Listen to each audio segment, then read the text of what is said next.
Okay, I am going to bring in our next guests. We have our interviewer and our guest. Hello. Hi. Hello. Thank you, Steve. Wow, it's wonderful to meet you. Thank you so much for joining us and taking part on this with us. It's I'm fantastic. very happy to be here. It's a worthy cause. I have to ask you, what qualifies a nerd? What makes a person, like, can I be a nerd? What makes you a nerd? I think it is a particular deep dive on one particular topic that Okay. goes beyond just like, oh, hey, I like this movie. It's you want to know the details on who made it and how it was made and what went into it. And I think that's kind of I think I grew up and that was a bad word when I was a kid. Like, Hmm. people called me a nerd and I didn't like it, but nowadays it's like, yeah, it's great I'm to be that. sorry. Where are they? Yeah. Right. So I've got a lots of questions to ask you. You've had this incredible career, and I'd like to maybe start towards the beginning. And it seems like you started at a really young age. Do you remember, were you bit with the bug? Like, did you had to perform? How did you decide, Yeah. like, hey, I want to do this? So many people have great stories about the moment when it happened, and that's not how it happened for me. I grew up in a theatrical home. My parents, although that's not how they made a living, were theatricals and Mhm. theatrical people. My dad was an engineer, but he grew up on the road.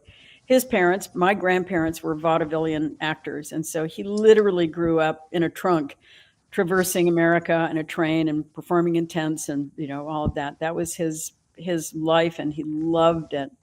But along came the Depression, and his mother, my grandmother, said, "Over my dead body, are you building?" So fortunately, he was a brilliant man and had other talents. He became a triple threat engineer. But after the war, after World War II, he had the GI Bill. And so, I mean, he had already, graduated, but he went and he got his master's on the GI Bill at Yale Drama School in theater. And so that's what really, grounded him in the arts. My mother came to it. She had been a ballerina. It was in many ways the glue of their marriage. And my father's career took the whole family to Japan, where I grew up. And Japan is an art centric culture. I mean, it's how they communicate in many ways, it's how they move their lives forward. Yeah, And at absolutely. that moment, this would have been, I was a teeny weeny, so the late 50s. Japan was, just far enough away from World War II that the immediate wounds of war had been healed, and there was insatiable curiosity about who were the victors, who are these American people that came in and won. We want to know who they are. And so they went at that in a number of ways, and one of them was in the arts. And so they brought over arts from all over the Western world. They had relations with Behind the Iron Curtain, so the Bolshoi Ballet came, and the Kirov Ballet, and the Moscow Symphony, and Philharmonic, and then and all kinds of Polish companies, and just great, rich theater, music, dance artists came over. We had a big house. My parents, being artists, we had guest rooms, so everybody was welcome. There weren't at that time a lot of great hotels in Tokyo like there are now. So our guest rooms were mostly full. Folks would be over to perform for a couple of months or there for a Fulbright scholarship. You just never knew who was going to show up at breakfast or what language they were going to be speaking. And then also a lot of shows came over from Broadway, and theater luminaries would come over to teach there. So Tennessee Williams lived with us for a while. Harold Clurman lived with us for a while. Henry Mancini didn't live with us, but he stayed with us for a while. So, it was this kind of, that was just home for us. I mean, it was a ridiculous childhood, not anything I could ever have had in America. And Yeah. I just assumed that that's how everybody, How we all grow up. and then my own parents, after a while, I mean, we went to everything. We went, the Royal Shakespeare Company was in town. We went to see them. Judi Dench was over at our house a lot when she was a young, beautiful woman. I mean, she's still beautiful, but Still, yeah. extraordinary. Maggie Smith. Anyway, but after a while, my parents sort of got itchy and they wanted to get back on the stage themselves. And there was that's not true. There was a small amateur Western English language speaking theater that actually Joan Fontaine's parents had, not Joan, is that who I mean? The actress. God, I'm having a senior moment. Anyway, Olivia de Havilland and her sister's parents, they were half sisters or stepsisters. Anyway, their parents had started this English language speaking theater. Well, my parents picked it up and they changed the name. They changed it to Tokyo International Players. Thank you, Joan Fontaine. Thank you very much. And we would do plays. And the Japanese professional theaters, many of them were very welcoming to this. So, there were wives, for instance. I did for like The Miracle Worker. There was the stage manager from the original Broadway production was over in Japan. So he said, let me direct Miracle Worker. I know how to do it. And my Annie in Miracle Worker was a wonderful actress. She happened to be there. She was married to a Shell oil man, but she had been trained at RADA. So anyway, we got to do the Miracle Worker. And so there were plays going on all the times. And folks would come over and rehearse at the house. A few times in the summer, my wacky parents turned the living room into a theater. We could seat 120 people, hot as blazes because there was no air conditioning, just fans whirling. And all of our bedrooms, we didn't have bedrooms. They were just the dressing rooms. And it was madcap. And we did summer stock. My parents put on summer stock. We did 3 or 4 plays in rotation. Anyway, I think it was fun. It was our church. It was our family glue. It was what I knew. It was the people I was exposed to and the culture that I was exposed to. So this was a natural segue for me to start working in Japan. Also, at that time, there weren't a lot of foreigners who looked like me with this funny color hair and who spoke language. And kids pick up languages with no problem. So I was fluent in the language. And so if they ever needed a role on television or stage for a yellow-haired kid who spoke Japanese, I got it. And it didn't matter if it was male or female, because in the Japanese theater tradition with kabuki, it's all male. With No, it's all male. Bunraku, it's all male, that sort of thing. So even in the commercial modern day theater, contemporary theater, it was kind of a loose rule. I mean, certainly for kids. So as a kid, I could play a boy or a girl. It didn't matter. So I started working there. And then there's a large theatrical company called Toho, and I was eventually signed with them. And which sounds fancy, it wasn't. I just studied at their studios, got all the training, the ballet and the jazz and the singing and all of that. And was working a lot as a kid from the age of 11. And so much fun, such wonderful, wonderful people. And so it was the world that I knew. And at 15, I just thought I knew that I was working a lot because I was a gimmick, not because I had talent or something special to offer. I was just the only one available for those things that they needed. Yeah. So I went and I studied in England for a summer and then went to boarding school. And anyway, within about a year and a half, I was living in New York and working for the first time with my own peers. And my training in Japan had been very, very formal, very old fashioned as compared to the kind of work that was going on in America, certainly in New York, where it was the wave of the group theater had happened. So now it was Lee Strasberg Institute and Okay, another senior moment. I'm forgetting the other great. Sandy Meisner. So I studied at both of those schools. I started under Sandy Meisner, absolutely terrified because it was all show your emotions and get angry. And, I had gone to a conservative Catholic girls' school, and Japanese culture is so refined and so tidy and so orderly. And America, by comparison, was just utter chaos and freedom and jazz and, nothing like what I had been exposed to or trained in. So that was a big cultural punch. Yeah, culture shock. Anyway, I just sort of kept going because it was what I knew and it was what I loved. Yeah, and you haven't stopped, right? To your question. No, it's great. You've been putting in the work, right? You've acted in every capacity. You've done large movies and TV movies and network shows and soaps and theater and one-person shows. Do you find really big differences between these kinds of performances, or do you find there's like a through line where what you're doing is the same in different areas? Yes and no. There are great similarities and great differences. I'm rehearsing now for a comedy we're doing down in Winter Haven, and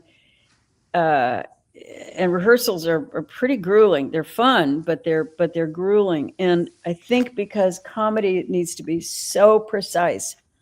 I mean, to get the laughs and to get it, and also to be truthful. I mean, you can't just go for the laugh. It has to be based on something. But the detail work of doing a comedy, I think particularly on stage, because there's no editor to save you, is remarkable. And it's a dance and it's a team sport. So yeah, that's very different from shooting, say, a movie of the week.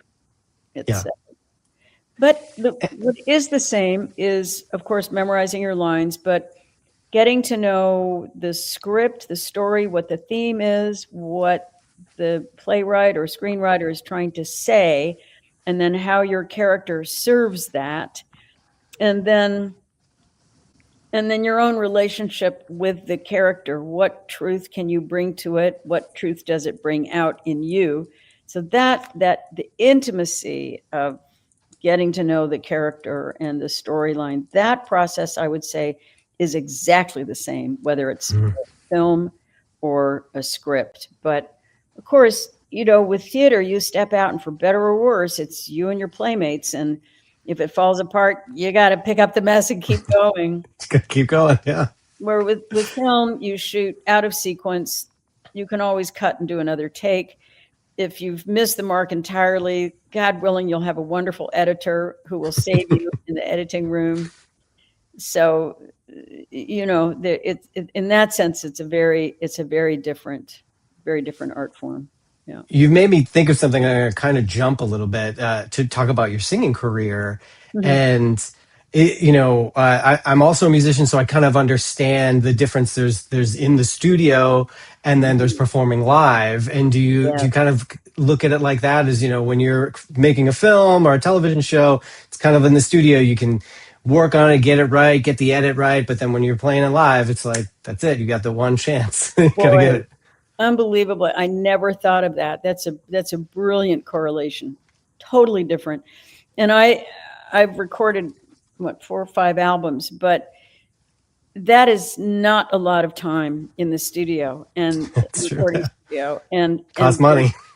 Costs money and years in between them. So I feel, I have several lifetimes worth of lessons to learn about working in a recording studio. What has worked for us better, and we sort of came to this late, is if we get the set that we're going to record, and if we do it a few times with the band live, then we start to breathe together, and we can carry that energy into the studio, and that makes a massive difference. Yeah, absolutely. All right, we'll come back to that. We've got some time. Okay. So you played a lot of different kinds of roles. Is there a kind of role that you've liked the best, or maybe a role that you haven't had a chance to do, something that you'd be interested in playing a different kind of character? Thanks for asking. I have a couple of favorite roles, and I suppose the common denominator with them is that they've been meaningful projects, I think, for many people, but also for me. So early days, I did a project called Like Normal People with Sean Cassidy, and it was based on it was a movie of the week. It was based on a true story of a couple who were mentally handicapped, and her family was not in her life. She was deposited into an institution, and that's where she lived. His family, on the other hand, was profoundly involved with this young man's life. And once they discovered at age 2, I think it was, that their son was mentally handicapped, they made this decision as parents that their son would have as normal a life as possible. So when it was time for nursery school, they took him to a nursery school, and on through kindergarten and elementary school. And I guess some schools accepted him, but when they would come to that inevitable conversation, when the school, particularly in elementary, would say, well, I'm sorry, we can't deal with mentally handicapped kids in the classroom. He won't be able to keep up. And the parents just kept asking why not? And they were so strong, and they were such pioneers, and they were driven by love, and they got laws changed. And one of the curious things is that he was in Beverly Hills High School. Roger, this character was, through 6th grade. I don't think beyond that, but through 6th grade. And one of his classmates was David Cassidy. So Sean, later played his older brother's former classmate. And then eventually they did, Roger was moved to a wonderful institution, and lived there and had a good life. That's where he met Virginia, his eventual wife. And they wanted to get married. And again, the state said, no, you're not allowed to get married. And Roger's parents said, why? And they fought, and they kept going forward, and they got the law changed. Mentally handicapped people can be married, at least in the state of California. So to do this story, to meet these people, to have a chance to work with Virginia, the real woman, and honor her journey and meet. These are people I will remember all my life.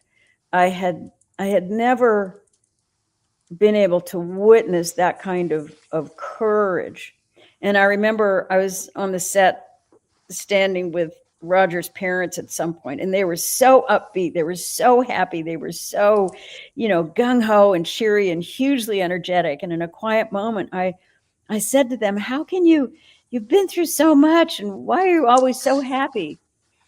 And they turned to me, and their energy shifted, and they got very quiet. And for a moment, I felt like I got a glimpse into the utter exhaustion of these battlefield warriors. And the father said, oh, honey, you have no idea. So it wasn't a cakewalk for them. Yeah. But what they did through love, through courage and resilience for themselves, for their own family, and for now tens of thousands of other people. So to be a part of that, getting that story out there, was very meaningful for me. That's remarkable. Let's talk about, you had a one woman play recently, Crazy Mama. Yeah. I saw a review that described it as a tour de force for you. That sounds daunting. It's just you. I think I read that you had 64 pages of monologue that you needed to memorize. What was that process like? And going into it, were you worried? Like, can I do this? Or were you very confident? Terrified, absolutely Yeah. terrified. So, what was it now? I guess, what year is this? Well, 15 years ago, Bonnie Franklin, who's a wonderful actress, called me and she said, I was supposed to do this one-woman play. It was a beautiful piece by Joan Didion, who had written a book and then a one-woman play called The Year of Magical Thinking, and it dealt with the sudden death of her husband and then daughter. And the play is a handbook, really, on how to survive grief. I view it as sort of a campfire chat of a download from an elder, from a person who has been through the journey, and she comes back to tell you that it's hell, but you can get through it. So anyway, Bonnie said, I'm supposed to do this play in a couple of months. I'm not feeling very well. I need you to take over the role. And I said, well, I will, of course, but here's the deal. I'm going to start learning it. And then, because with a one-woman show, you really have to more or less learn the lines before you go into rehearsal. So I said, I'll start learning it, but on the first day of your rehearsal, if you're feeling up to it, the role is yours. I'm your backup, but it's your role. So I said, yes, I would do it.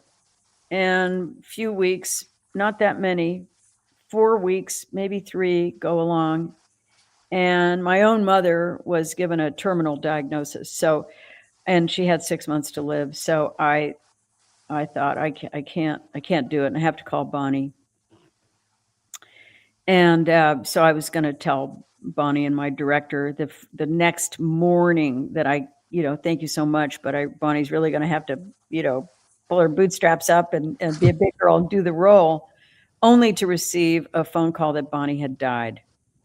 Oh. So she had a sudden illness, and she was gone. She was gone in 3 or 4 weeks. So then I thought, oh God, what do I do? And my own mother said, do the role. She was a theatrical, and she said, we've got time. The whole project was going to take, 2.5 months. My mother had 6 months, and she absolutely insisted that anyway, I did. And being a one-woman show, I could commute from LA to Colorado to my mother's eventual deathbed. And my mother cued me on this role. She drilled me day after day, getting the lines, into me. And it was profound experience, because the play being about death and mother was dying. And so it really became a tool for us to be able to talk about death and laugh about how absurd death is and how funny it is and how painful it is, all of it. So this play was very much a part of both my mother's process of dying and my process of being her caregiver. Anyway, I did the play. That was fine. Came back home, and then I was able to have the time with mother, and off she went. And that was a play. So that was I don't know how many pages, but it ran an hour and 36-minute monologue. Nobody else. And so I ended up doing the play for, a decade or so not long runs. I would do a run for a month or a couple of weeks or something in about 13 venues across the country. And then I got to do it in England. And at some point I was doing it in Kansas. And I thought, what am I doing here, doing this play? And I was in the supermarket a couple of weeks into the run, and this woman came up to me. And she said, oh, I saw the play last night. My husband died 3 weeks ago, and I thought I was going crazy, and now I know I'm not. So I thought, that's why I'm in Kansas, So that play and the journey with the play for me has been profound. And I think especially at this age, I want to be involved with projects that are meaningful. I mean, theater is meaningful. And so I'd like to be, as much as I can, believe me, I'm not above making a buck on a crappy little film, but you know, Gotta put in the work. So Anson Williams, my colleague from Happy Days, called, and his wonderful wife was raised in Virginia, which is right where my own maternal kin were from, same county and all of that. And she had this, listen, I'm seeing these things go by. Should I be doing something on Facebook with you guys? Or I don't know how to do that. How do you? Don't worry about it. That I think really? we're good. Yeah, they'll let us know if we need to do anything All else. right. Sorry. I'm like, See my sister's commenting in here.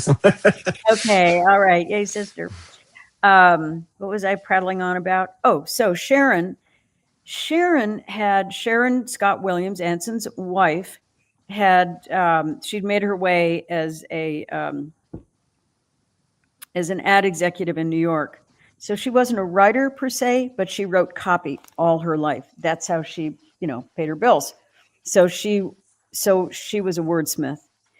And a few years ago, she went to a women's writing retreat. And the teacher, the leader, said, well, what are you going to write about? And Sharon said, well, I guess I'll write about my childhood. Well, when she was 8 years old, living in a little town of Virginia, she skipped home one day to her perfect life, opened the screen door, and her mother had a massive psychotic break, pulled a knife on her. So her childhood was, a bomb went off that afternoon. Yeah. So she in the journal that she wrote in this retreat was trying to make sense of the considerable collateral damage. What happened to me?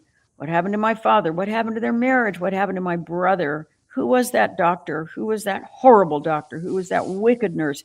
Who was that wonderful neighbor? Who was that evil neighbor?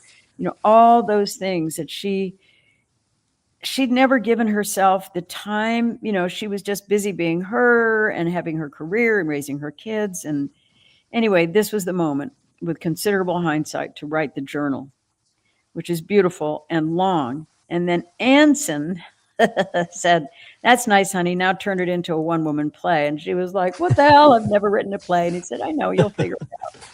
So she did. And in it, there's contemporary Sharon, there's little girl Sharon, there's the father, the brother. There's 16 characters in it altogether. And as you mentioned, it's a 64-page monologue, and she goes through vignettes of things that happened when her mother had electric shock therapy, when she was sent off and incarcerated, for what happened when she came back from that. And it's very funny, and it's very poignant. She's a magnificent writer. Anyway, we got to do it. And we're actually taking it to Off-Broadway in a year, and hopefully a couple of other places. But it's, we didn't know, because the show had never been done before. They'd done readings, but they'd never done a full production. So it's like, is it going to hold? Can people stand to watch one person stand up there and talk? It's 2 hours long, and then an intermission on top of that. But the writing is so good, and I think it's not a topic that we talk about a lot, or that we know to talk about. And I say that because after almost every show, somebody would come back and say, my mother, my father, my brother, myself, my sister, had a, you name it, breakdown, were schizophrenic, were suicide, came back from the brink, got the medicine cocktail right, but so it's a conversation, much like death, that we're not good at talking about. It's scary and it's painful, but the play really provides an opportunity to look at mental illness from many different points of view, with no shame, just with the emotions and what is the collateral damage when a family or a village sustains that kind of tragedy that is totally out of their control. So, it was a privilege to do. I think that makes me think of something you said earlier on your time in Japan, and how the way that they express themselves through art and how that's how they communicate. But that truly is art saves people, and art speaks to people in these ways, and we're able to. Absolutely. And it's amazing that you have people that approach you and talk to you about the impact that your art has had on their lives. It's wonderful. It's very, very humbling. With COVID, when suddenly for 2 years, basically, we couldn't go. I mean, you could watch live performances on Zoom, but you couldn't be at the theater. And I, as a lifelong theater goer and concert goer, once that was gone, really gone, because you couldn't do it, I had no idea how much I relied on live arts to help me process the world. That's interesting. It's interesting to sit in the dark and have a joke that doesn't land on you, but it lands on 100 other people in the dark room. And it's like, wow, okay, I wouldn't have seen that as funny, but that's interesting that they can. Anyway, all of these things that we learn about the collective consciousness only in live theater. I mean, I think you can learn it in a movie house when you're sitting there on the edge of your seat watching Mission Impossible, or some wonderful Superman or some wonderful foreign film, or I mean, that also is a communal, I don't mean to ill speak, film, but it's not just fluff. It has a purpose. I think it moves the collective consciousness forward. It informs us of our common humanity. It grounds us in that. It's a wonderful thing. So many plays I didn't even like. One show in particular, couldn't stand it. However, it was a bold, ballsy show, and 4-letter words were just flying, and everybody was insulted. And however, after that show that I didn't like, I was out to dinner with friends who we'd gone to see it together. And because everybody had been offended in this show, all of the ice was broken. And we could talk about taboo topics, things that don't come up in, an easy, casual, polite conversation. Right? Exactly. How do you feel about abortion? How do you feel about your gay cousin or your transgender father? Or, we could how do you feel about XYZ politician? Or how do you feel about, a family of color moving in next door to you? I mean, who in their right mind would just bring that up in a conversation? But I think the play did two things. It's like, oh my gosh, there are these topics, and we don't talk to each other about them because we don't know how. I don't know how to, But after that play, we were actually, and it was a fun, funny, sometimes painful, sometimes surprising conversation. It only happened because we had gone to the theater that night. It's a fantastic story. So let's continue talking about live performance and your singing career. You have some appearances coming up, I saw on your website. You going to do some touring? Do you have big plans for that? You have an album that was out not too long ago of some great jazz standards. Oh, yeah, thanks. My pocket is Great American Songbook in a jazz feel. We're doing Green Room in New York, November 10th. I'm always scared nobody's going to show up. So if anybody happens to be listening, I know that feeling, right? And knows anybody in New York or can get to New York, please buy tickets. November 10, Green Room.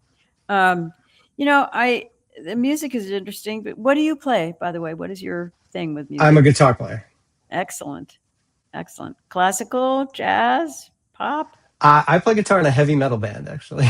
Oh, nice. Cool. So cool. You'll have to send me the information because I'd love to check you out.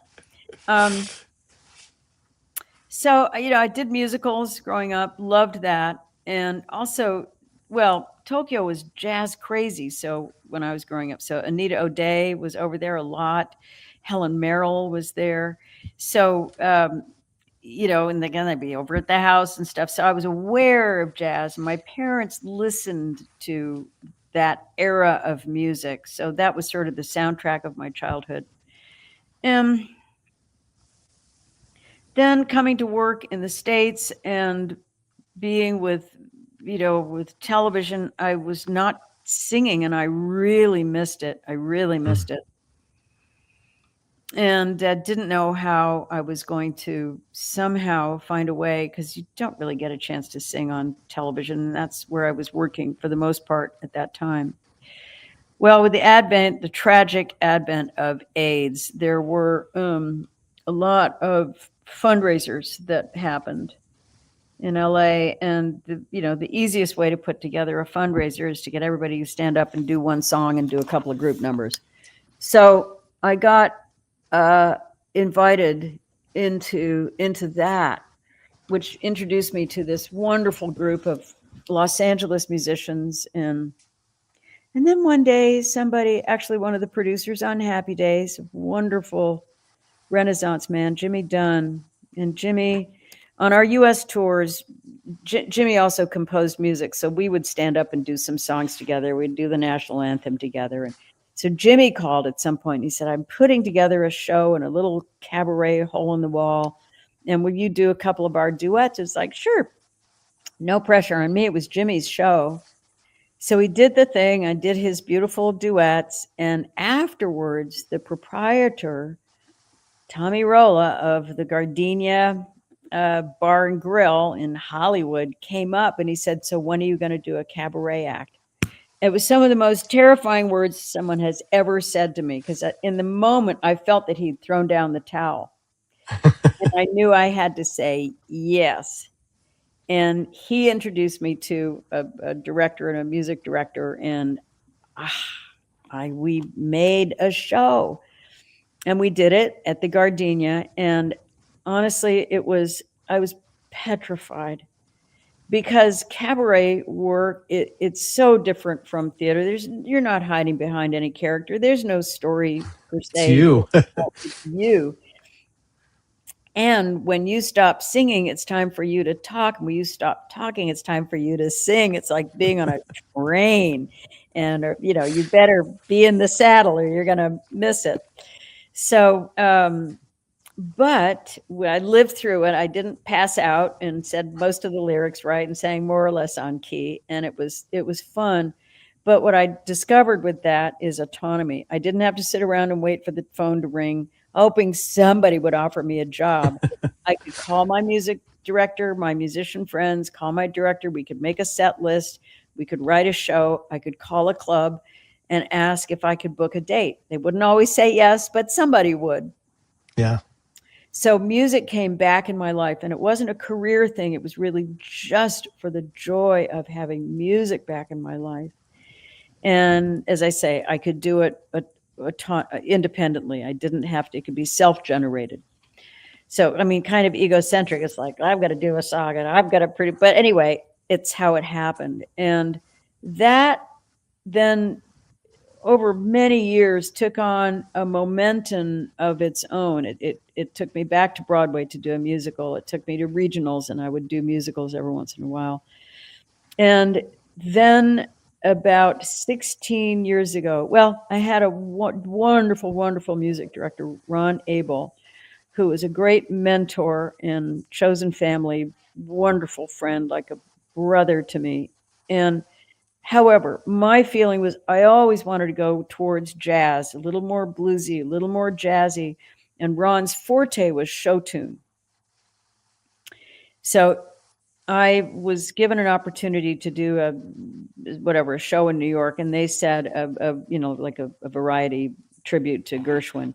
And they said, but you have to use our music director. And I was terrified because, for 22 years, I had only sung with Ron and conductors and things for musicals. But for cabaret, it was always solo concerts. It was always, But I was greeted to do the job. It was in New York at a nice venue. So I thought, okay, I'll just suck it up and work with whoever they have. And I came into the room and there was this young guy, weedy looking guy with kind of a cold fish handshake. And I just thought, oh God, help Oh me. This boy. is terrible.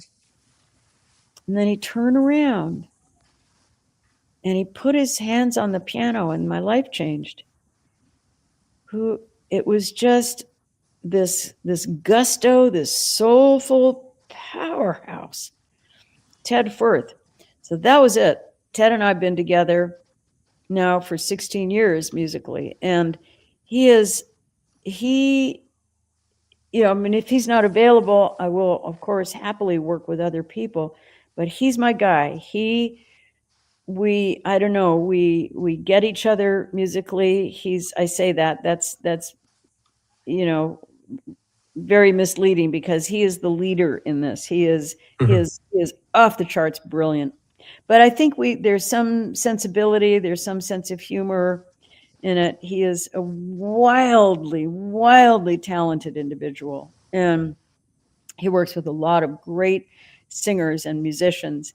And he knows how to support. I asked him at some point, how do you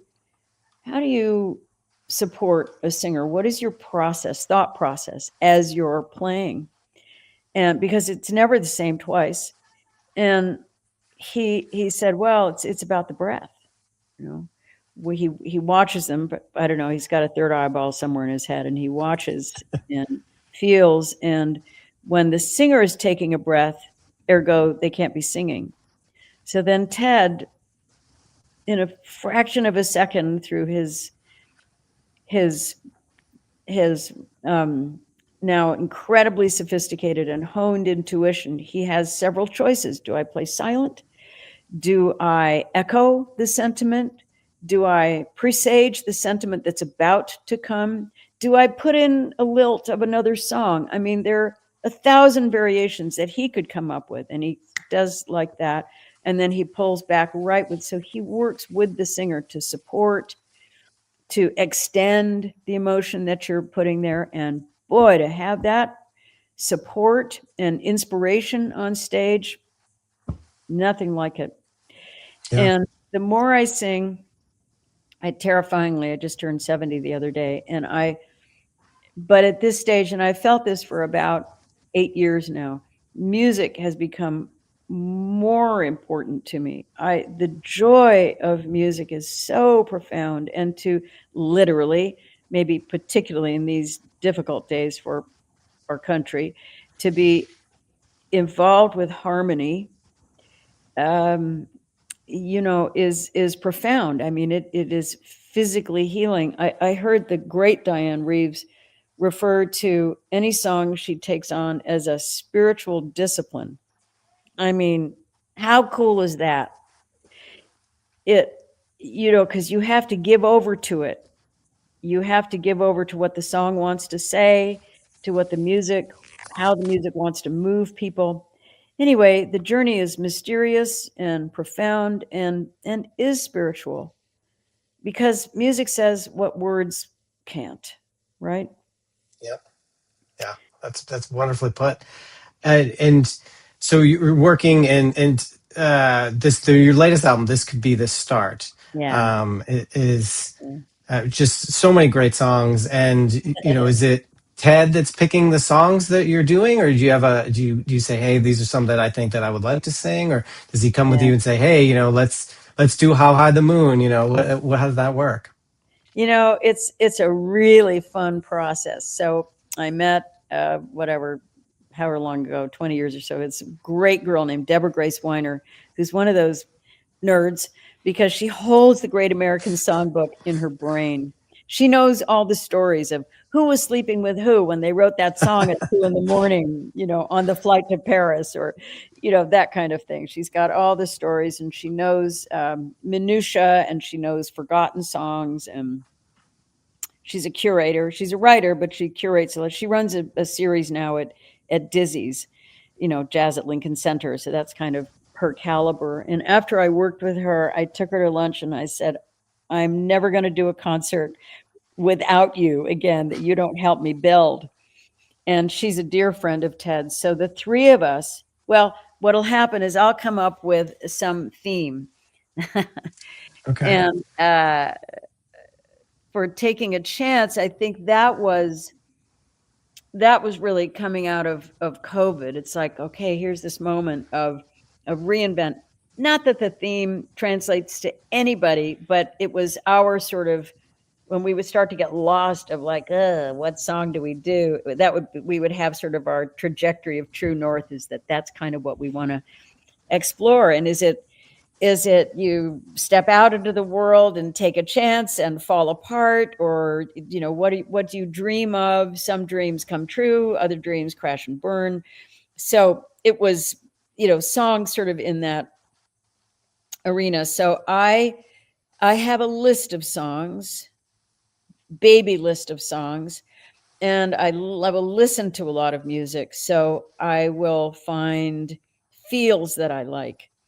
Not necessarily a song, that I want to mimic the arrangement of this song, but I'd like the feel of that arrangement, and I'd like to try that arrangement that by Oscar Peterson or Kurt Elling or you name it, Anita O'Day, Billie Holiday, and put it on How High the Moon, or put it on one of these other songs. So I come in with basically just blobs of clay, and Deb and Ted are very patient with me.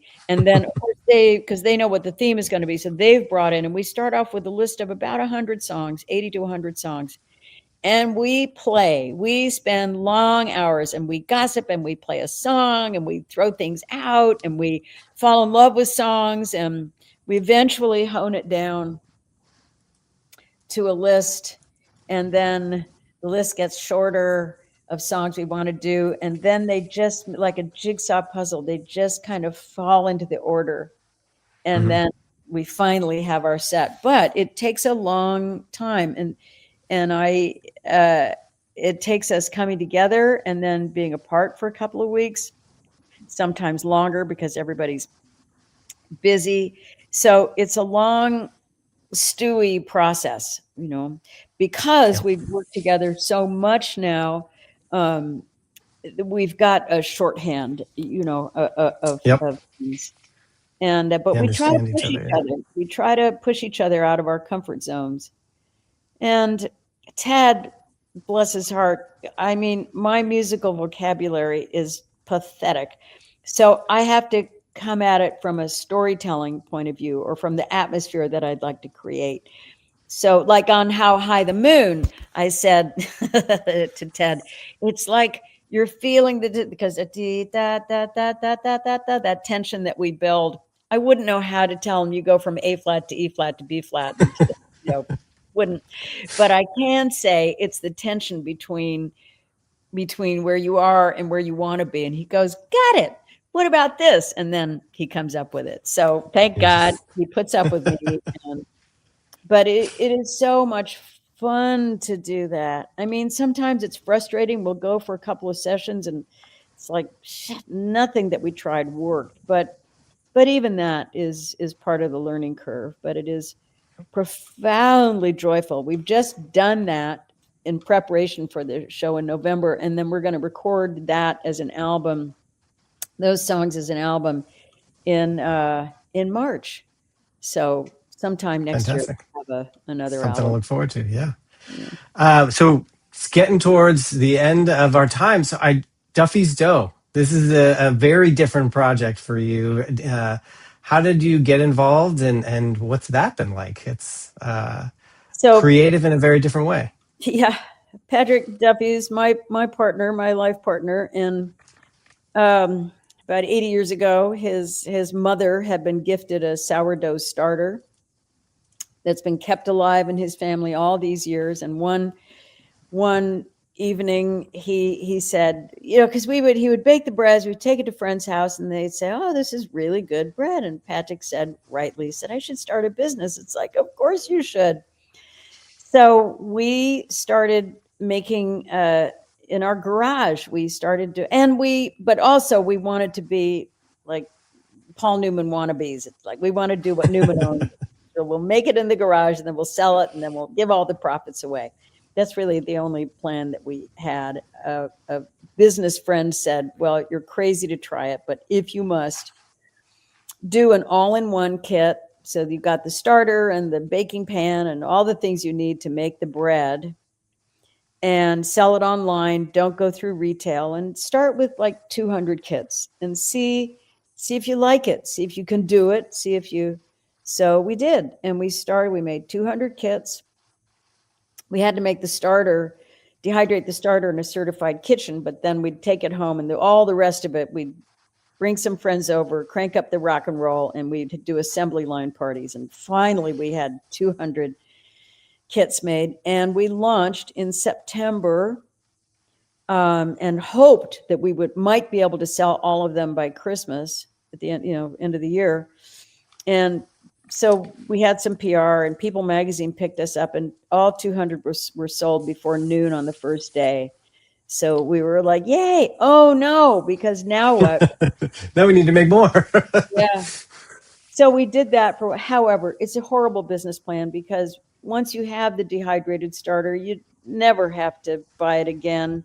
So you go through all this effort and, to earn your customers, and then they don't ever have to come back. So we went to Kroger, and because they have a huge charitable arm, huge, ileomocenary arm. So we went to them and we said, can you bake our breads? Because not everybody wants to bake. They want to, I do, like rip open the package and eat it.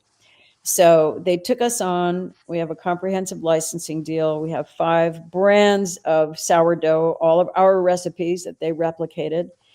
And right now we're just for sale in Ohio. And then over the next year, we'll roll out into almost all of their stores nationwide. And all of our profits go to food scarcity. That's wonderful. It's fun. That's a great opportunity to talk about our fundraising that we're doing tonight. This is the Otherworldly Fundraising Virtual Con Weekend, supporting the Options Save Lives, who support people with alcohol use disorder. So we've got on the top corner, there is our QR code, and at the very bottom scrolling is the website where folks can download. Thank you so much for spending this time chatting with me today. I'm impressed with what you're doing. It's just wonderful, and you're a great interviewer. You're so Thank cool you. And smart, and that's kind of you to say. Really fun. And God bless you for doing this. I mean, people need help. We all need each other, and this is an incredibly worthy cause. So I hope you're wildly successful with this. Thank you. Otherworldly Fundraising is a group of friends who decided to use our nerdy talents to help others. Our charity this year is Options Save Lives, which helps individuals fully recover from alcohol use disorder. Thank you for joining us this weekend and for donating to this worthy charity.